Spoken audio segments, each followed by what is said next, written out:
सुबह 10 बजे शिवपाल यादव सैफई पहुंचे और सुबह 11 बजे अखिलेश यादव चाचा शिवपाल के पास पहुंच गए और अखिलेश के बाद डिंपल यादव भी चाचा से मिलने के लिए पहुंची। ये मुलाकात हुई। शिवपाल के आवास पर करीब 1 घंटे तक बातचीत होती रही और बातचीत के दौरान शिवपाल यादव के बेटे आदित्य भी थे, यानी कि पूरा परिवार एक हुआ। आदित्य ने हालांकि 1-2 दिन पहले ही कह दिया था कि अखिलेश भैया ही सारा परिवार संभाल कर आगे चलेंगे।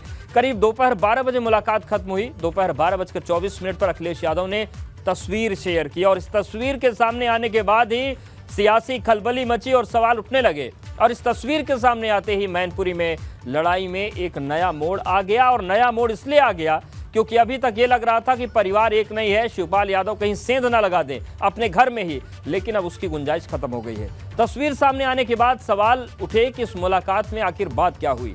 तो ओबीपी गंगा के पास जो जानकारी वो हम आपको बताते हैं। मतभेदों को दूर किया गया है। चाचा भतीजे के बीच जो कड़वाहट आई 2017 से लेकर आज के दौर में, परिवार को एकजुट रखने पर चर्चा हुई है।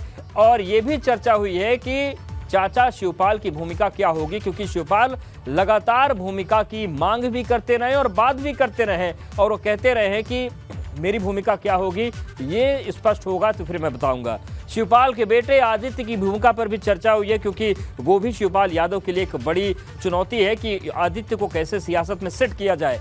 मुलायम सिंह यादव की विरासत बचाने की रणनीति बनी और डिंपल की जीत पक्की करने का प्लान भी बनाया गया है। भाजपा के चुनावी चक्रव्यूह को तोड़ने पर चर्चा हुई है और इसी के साथ चाचा शिवपाल ने डिंपल को विजय आशीर्वाद दिया है। तो इस मुलाकात के मायने को अब समझते हैं। कुछ सवाल है जिसका जवाब भी लेना जरूरी है और सवाल अब ये उठ रहा है कि इस मुलाकात के बाद क्या डिंपल की जीत की गारंटी हो गई है? चाचा साथ ना होते तो कितना नुकसान हो सकता था? क्या ये सिर्फ एकजुटता का संदेश है या फिर परिवार एकजुट और मजबूत है? और सवाल ये भी है कि क्या शिवपाल के आने से डिंपल को अब डरने की जरूरत नहीं है?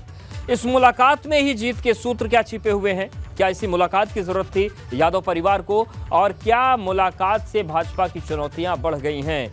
ये एक सवाल है जो अहम बन जाता है और पूरी जो राजनीतिक जंग है वो आगे इन्हीं सवालों के बिना पर बढ़ेगी, क्योंकि जो रघुराज चाके हैं उन्होंने कह दिया है कि मुलायम सिंह यादव का मैं शिष्य हूं, डिंपल यादव बहू हैं। और वो ये भी कह रहे हैं कि जो शिष्य का हक होता है वो बहू बेटों से कहीं ज़्यादा होता है, इसलिए मुलायम सिंह यादव का आशीर्वाद भी उन्हें मिलेगा और उनकी जो अनुयायी जनता है उनका आशीर्वाद भी उन्हें ही मिलेगा। हम एक बार फिर से रुक करते हैं। आलोक वर्मा जी हमारे साथ बने हुए हैं, प्रवक्ता है भाजपा के। आलोक जी ये बताइए कि रघुराज चाके कह रहे हैं कि शिष्य का हक बहुत ज़्यादा होता है, शिष्य को ही आशीर्वाद मिलेगा, लेकिन शिष्य समझाएगा कैसे? क्योंकि अभी तक तो लग रहा था कि अगर शिवपाल नाराज है तो कुछ वोटों की सेंध आप लोग लगा सकते हैं, लेकिन शिवपाल उधर से जोर लगाएंगे तो दोगुनी ताकत से आपके ऊपर आएंगे वो।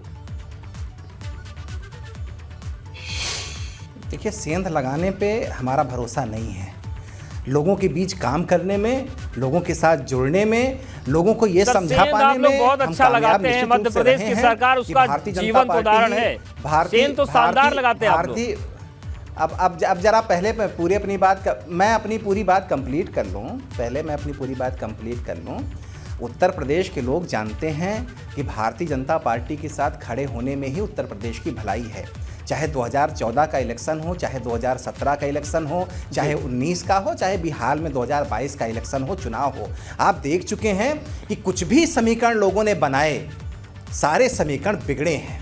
2017 में समाजवादी पार्टी ने कांग्रेस के साथ संबंध बनाए थे, साथ जोड़ा था उनको, साथ मिलकर के चुनाव लड़े थे, लेकिन हारे थे। 2019 में समाजवादी पार्टी और बसपा के साथ गठबंधन बना था। आप कह रहे थे, मीडिया के साथी ही कह रहे थे कि ऐतिहासिक गठबंधन है, लेकिन नतीजा क्या निकला? 10 सीटें एक को मिली, 5 सीटें दूसरे को मिली। 2022 में अखिलेश यादव जी कह रहे थे कि बड़ी पार्टियों के साथ गठबंधन करने से हमें कोई खास फायदा नहीं हुआ, अब छोटी पार्टियों से गठबंधन करेंगे। कुछ दलों को उन्होंने तोड़ा, कुछ लोगों को उन्होंने साथ जोड़ा, चाचा को भी उन्होंने साथ जोड़ा, लेकिन नतीजा क्या निकला? भारतीय जनता पार्टी दोबारा 37 साल बाद सत्ता में दोबारा आई, क्योंकि अब उत्तर प्रदेश पूरी तरीके से बदल चुका है। उत्तर प्रदेश बदल चुका है, लेकिन मैनपुरी बदला है क्या, ये समझना जरूरी है। किसको आगे बढ़ाना है? हमारे साथ जुड़ गई प्रवक्ता सपा मैनपुरी में ही कैंप कर रही हैं, डिंपल यादव के चुनाव प्रचार में लगे हुए हैं।